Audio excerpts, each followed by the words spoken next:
नमो है नम है। नमस्कार दोस्तों, स्वागत है आपका अपने YouTube चैनल सहज ज्ञान पॉइंट पर। दोस्तों, आज हम संस्कृत के एक ऐसे मोस्ट टॉपिक की बात करने जा रहे हैं जिसके बारे में आपने सुना ही नहीं, समझा हुआ भी है। दोस्तों, वो टॉपिक है संधि। दोस्तों, आज हम संधि के तृतीय रूप विसर्ग संधि की बात करेंगे। तो दोस्तों, चलिए वीडियो को शुरू करते हैं।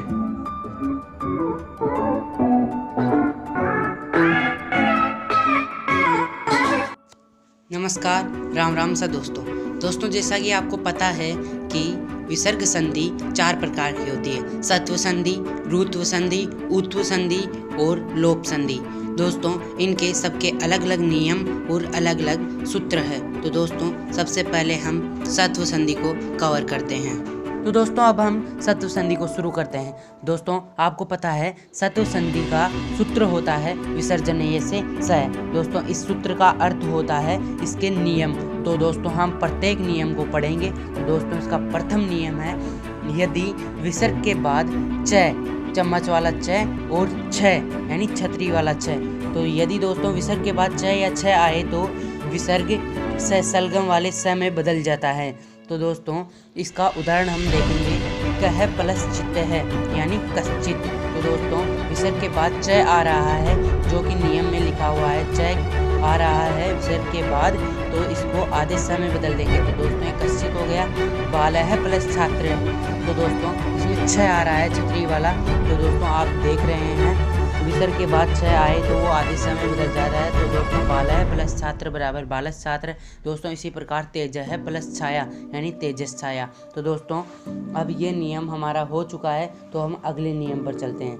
दोस्तों, अगला नियम है, यदि दोस्तों विसर्ग के बाद ट या ठ आए तो हम उसे स में बदल देते हैं। दोस्तों, इसको हम आधे स सिटकोन वाले स में बदल देते हैं। तो दोस्तों, इसका प्रथम उदाहरण है धनु है प्लस टंकार यानी धनुष टंकार। तो दोस्तों, विसर्ग के बाद ट आ रहा है तो इसे हम आधे स में बदल देंगे विसर्ग को। तो दोस्तों, ये धनुष टंकार हो गया। दोस्तों, दूसरा उदाहरण देखेंगे, नीह प्लस ठुर यानी निष्ठुर। तो दोस्तों, इसमें ये ठ आ रहा है तो हम विसर्ग को आधे स में बदल देंगे। दोस्तों, ये हो जाएगा निष्ठुर। तो दोस्तों, इसी के साथ हम तीसरा देखते हैं। दोस्तों, तीसरा है, यदि विसर्ग के बाद त या थ आए तो हम विसर्ग को क्रमशः आधे स में बदल देंगे। दोस्तों, जैसे हम देखेंगे कि नीह प्लस तार बराबर निस्तार। तो दोस्तों, यहाँ पे तय आ रहा है विसर्ग के बाद, तो दोस्तों हम विसर्ग को आधे स में बदल देंगे। तो दोस्तों, ये हो गया निस्तार। दोस्तों, दूसरा उदाहरण है नमः प्लस ते यानी नमस्ते। तो दोस्तों, ये एक आम शब्द है, तो इसी की तरह विसर्ग आ रहा है त से पहले, तो दोस्तों इसे हम विसर्ग को आधे स में बदल देंगे। तो दोस्तों, ये हो जाएगा नमस्ते। दोस्तों, इसी के साथ हम अगला उदाहरण यानी नियम देखेंगे। तो दोस्तों, अब अगला नियम देखते हैं। दोस्तों, अगला नियम है, यदि विसर्ग के बाद स, सलगम वाला स, सिटकोन वाला स और सपेरा वाला स, ये तीनों स इनमें से कोई सा भी आए तो हम वह क्रमशः स में बदल देंगे। दोस्तों, यदि सलगम वाला स आता है तो हम उसे आधे सलगम वाले स में बदलते हैं। और दोस्तों, सिटकोन वाला स आता है तो उसे हम आधे सिटकोन वाले स में बदलते हैं। और दोस्तों, यदि सपेरा वाला स आ जाए तो उसे हम केवल सपेरा वाला स में ही बदल सकते हैं। दोस्तों, तीनों को केवल उनके ही रूप में बदल सकते हैं। दोस्तों, जैसे उदाहरण देखिए, पहला है दूह प्लस शासन यानी दुस्शासन। तो दोस्तों, विसर्ग के बाद सलगम वाला स आ रहा है तो उसके साथ विसर्ग के साथ हम आधा सलगम वाला स लगा देंगे। तो दोस्तों, इसे देखिए, दूह प्लस शासन दुस्शासन। दोस्तों, उसी की तरह सपेरा वाला स आएगा नीह प्लस संदेह निस्संदेह। तो दोस्तों, इसमें नीह प्लस संदेह, तो विसर्ग के बाद सपेरा वाला स आ रहा है तो हम इसे आधे सपेरे वाले स में बदल देंगे। तो दोस्तों, आप देखिए, नीह प्लस संदेह निस्संदेह, उसी की तरह नीह प्लस संग निस्संग, नीह प्लस शब्द। तो दोस्तों, इसमें सलगम वाला स आ रहा है तो दोस्तों इसे हम बदल देंगे निस्शब्द। तो दोस्तों, आधा सलगम वाला स हो गया। दोस्तों, इसी के साथ नीह प्लस स्वार्थ निस्वार्थ। दोस्तों, इसी तरह हम अन्य उदाहरण भी कर देंगे। दोस्तों, अगला उदाहरण देने से पहले मैं आपको एक बात कहना चाहूँगा कि वीडियो को लाइक कमेंट और शेयर करें। दोस्तों, वीडियो को ज़्यादा से ज़्यादा लाइक कमेंट और शेयर करो, और इसके साथ हम अगला उदाहरण देखते हैं। धन्यवाद दोस्तों।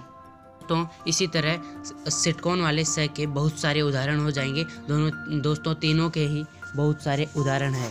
तो दोस्तों हम अगला नियम देखते हैं। दोस्तों अगला नियम है यदि नमः तिरः पुरः के बाद आधा क या आधा प आने पर विसर्ग का आधा सपेरा वाला स में बदल जाता है। तो दोस्तों हम इसका उदाहरण देखते हैं। नमः प्लस कार नमस्कार। तो दोस्तों विसर्ग से पहले है नमः आ रहा है, जो कि हमारे नियम के अनुसार नमः प्लस विसर्ग के बाद आधा क यानी क आ रहा है, तो इसे नमस्कार में बदल देंगे। दोस्तों इसी के साथ दूसरा है पुरः प्लस कार। तो दोस्तों इसको हम पुरस्कार में बदल देंगे।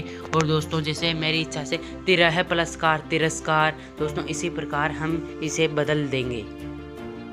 तो दोस्तों अब हम अगला नियम देखते हैं। दोस्तों अगला नियम है यदि विसर्ग से पहले ई या ऊ आए और विसर्ग के बाद क ख प और फ में से कोई वर्ण आए तो विसर्ग को षटकोण वाले आदेश स में बदल दिया जाता है। दोस्तों जैसे कि इसका उदाहरण देखे हैं निह प्लस क्रम यानी निष्क्रम। दोस्तों इसका दूसरा उदाहरण मैं आपको बताने जा रहा हूँ। दोस्तों इसका दूसरा उदाहरण है। तो दोस्तों यदि हम अगला उदाहरण देखते हैं चतुः प्लस पथ यानी चतुष्पथ। तो दोस्तों चतु में तू में ऊ की मात्रा आ रही है, यानी विसर्ग से पहले ऊ की मात्रा आए तो विसर्ग आदेश स में बदल जाता है। दोस्तों इसी तरह चतुष्पथ हो गया। और इसके पहले वाला उदाहरण था नीह प्लस क्रम यानी निष्क्रम। तो दोस्तों नी में ई की मात्रा आ रही थी और हमारा नियम है कि विसर्ग से पहले ई की मात्रा आए तो वह स में बदल जाता है। तो दोस्तों वह बदल गया था निष्क्रम। दोस्तों इसी की तरह हम इसका अगला उदाहरण देखते हैं कि वही प्लस कार है यानी बहिष्कार। तो दोस्तों बही ही में ई की मात्रा आ रही है तो बही प्लस कार है यानी बहिष्कार। तो दोस्तों यह वैसे तो नीह प्लस नीह यानी नी आ जाए या अवि या वही प्रादु चतु तो विसर्ग से पहले ये आए तभी बदलता है। लेकिन दोस्तों ये आपसे याद नहीं होगा, इसलिए मैंने इसको कह दिया कि ई या ऊ आए विसर्ग से पहले और बाद में क ख प फ आए तो आदेश स में बदल जाता है।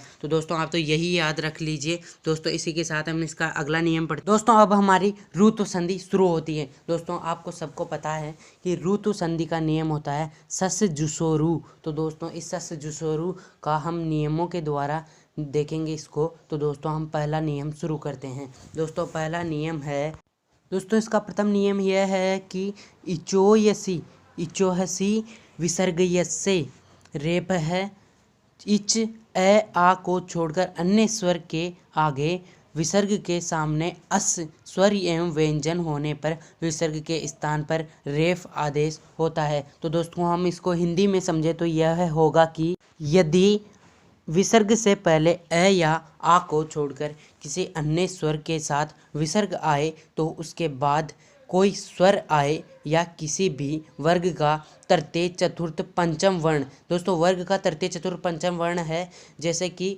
व्यंजन में आता है क ख।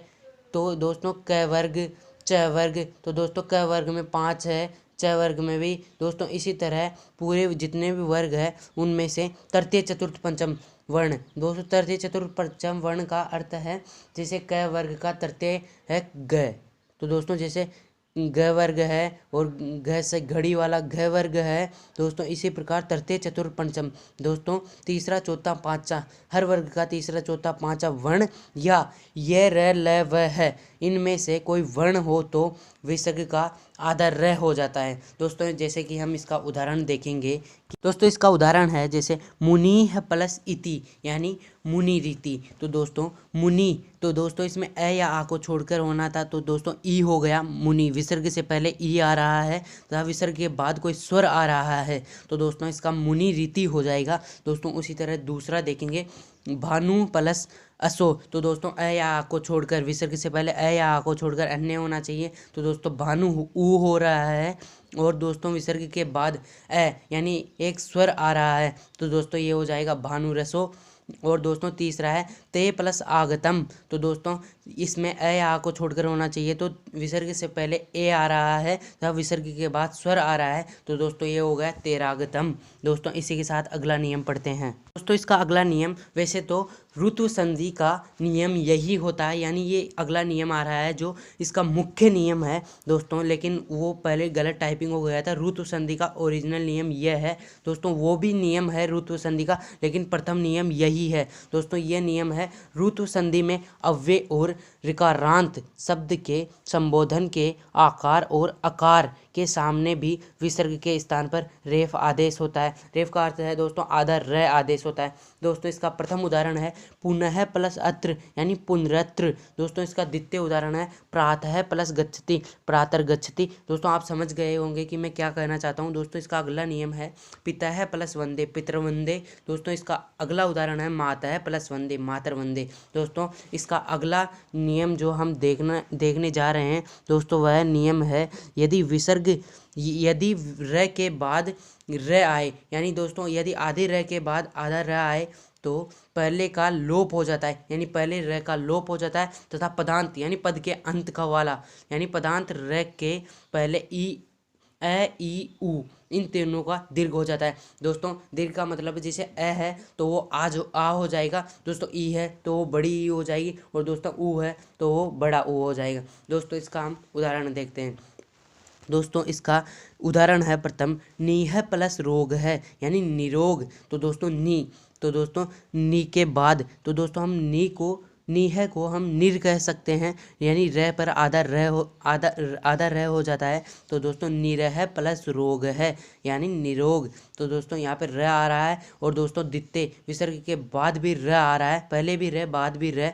तो दोस्तों ये निरोग में बदल जाएगा। और दोस्तों इसका अगला उदाहरण हम देखेंगे कि यदि दोस्तों इसको आप सोच रहे होंगे कि हम नी को बड़े नी में क्यों नहीं बदले, यानी दीर्घ क्यों नहीं किया। तो दोस्तों आपको पता है कि निर आ रहा है तो दोस्तों मेन तो र होगा, यानी नी तो पहले वाला अक्षर है, इसलिए दोस्तों इसको नहीं बदलेंगे दोस्तों। अगला हम देखेंगे पुनः प्लस रमते यानी पुनः तो दोस्तों विसर्ग से पहले न तो पुनः को हम पुनर् कहते हैं तो दोस्तों इसको करेंगे पुनः प्लस रमते यानी पुनारमते तो दोस्तों न ए का विसर्ग हो गया आ। तो दोस्तों इसी के साथ हम अगला देखते हैं दोस्तों। इसका हम अगला उदाहरण देखेंगे हरिह प्लस रम्मे हरि रम्मे तो दोस्तों हरि में छोटा री आ रहा है प्लस रम्मे तो दोस्तों इधर भी री और विसर्ग के बाद भी री तो दोस्तों ये हो जाएगा हरि रम्बे। और दोस्तों हरि में छोटा री आ रहा है तो ये बड़े री में बदल जाएगा दोस्तों। अगला उदाहरण है नीह प्लस रोग है निरोग है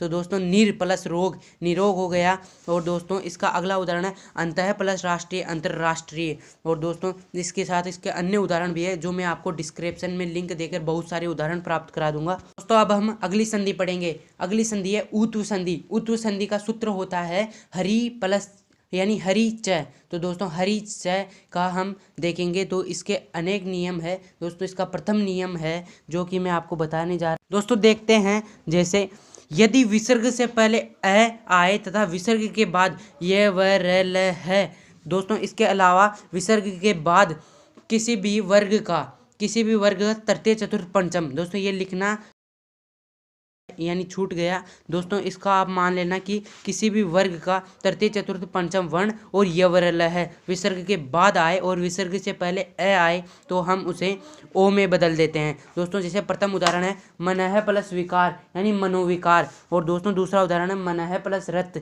मनोरथ तो दोस्तों विसर्ग से पहले ए आ रहा है मन ए यानी न ए आ रहा है तथा विसर्ग के बाद किसी वर्ग का तृतीय यानी किसी भी वर्ग का मैंने कहा था तृतीय चतुर्थ पंचम वर्ण आए तो दोस्तों यह है व तृतीय आ रहा है। सॉरी दोस्तों ये तृतीय नहीं ये चतुर्थ है, यह वर्ग का चतुर्थ है व तो दोस्तों ये र ल व तो दोस्तों ये वर्ग का चतुर्थ व यह है। तो दोस्तों इसके हम उदाहरण देखते हैं जैसे मनः प्लस रथ यानी मनोरथ मनः प्लस विकार मनोविकार दोस्तों। इसका दोस्तों जैसे रमः प्लस गच्छति रमो गच्छति और मनः प्लस रथ मनोरथ देवः प्लस वंद यानी देवो वंद दोस्तों। इसका अन्य उदाहरण भी है जो डिस्क्रिप्शन में मिल जाएंगे दोस्तों। अब हम अगले नियम पर चलते हैं दोस्तों। इसका अगला नियम है इसका सूत्र दोस्तों है कि अतोरप्लताद प्लूते यानी ये इतना बड़ा इसका नियम है और इसका हिंदी अर्थ करते हैं तो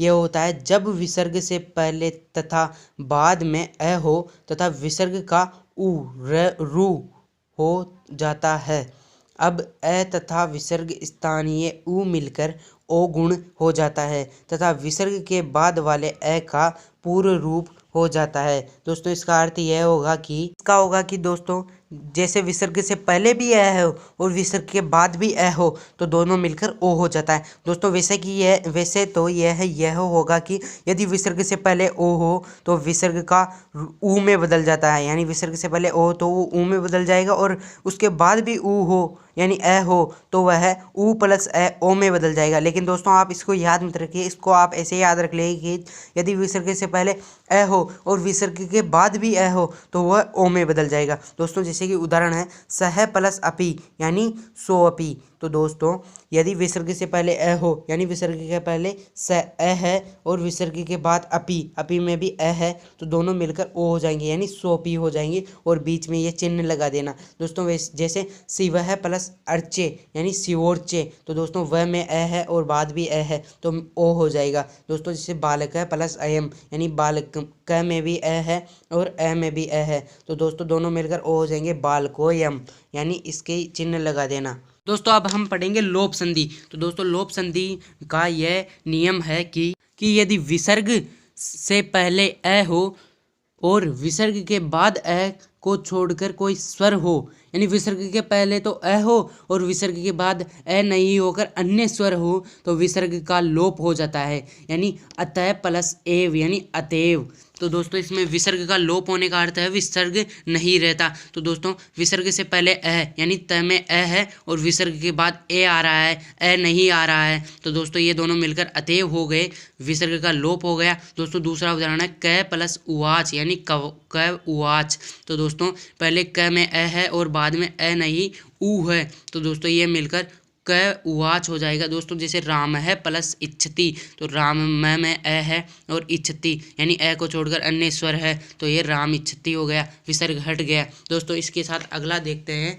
अगला है कि भो भगो है तथा अधो है के विसर्ग का लोप हो जाता है यदि विसर्ग के बाद कोई स्वर हो अथवा वर्गों का तृतीय चतुर्थ पंचम यवरलय हो। तो भो भगो अधो अपूर्वस्य योसी। दोस्तों इसका ये सूत्र है और इसका अर्थ ऊपर मैंने बता दिया आपको। तो दोस्तों ये कहना चाहता है कि यदि विसर्ग के बाद स्वर या वर्गों का तृतीय चतुर्थ पंचम वर्ण यवरलय हो यानी तृतीय चतुर्थ पंचम वर्ण हो या इनकी जगह य र ल व इनमें से हो तो भो प्लस इंद्र है भो इंद्र। तो दोस्तों पहले भो आ रहा है जो कि हमारे नियम में है कि भो भगो अधो इनमें से आए तो दोस्तों इसमें भो आ रहा है प्लस इंद्र है यानी दोस्तों स्वर आ रहा है तो भो इंद्र हो गया। और दोस्तों भो प्लस देवा यानी भो देवा। तो दोस्तों विसर्ग का लोप हो जाता है यदि विसर्ग से पहले भो भगो अधो हो और विसर्ग के बाद कोई स्वर या व्यंजन के किसी भी वर्ग का तृतीय चतुर्थ पंचम वर्ण या यरलव हो। तो दोस्तों पहले भो आ रहा है फिर देवा यानी भो देवा।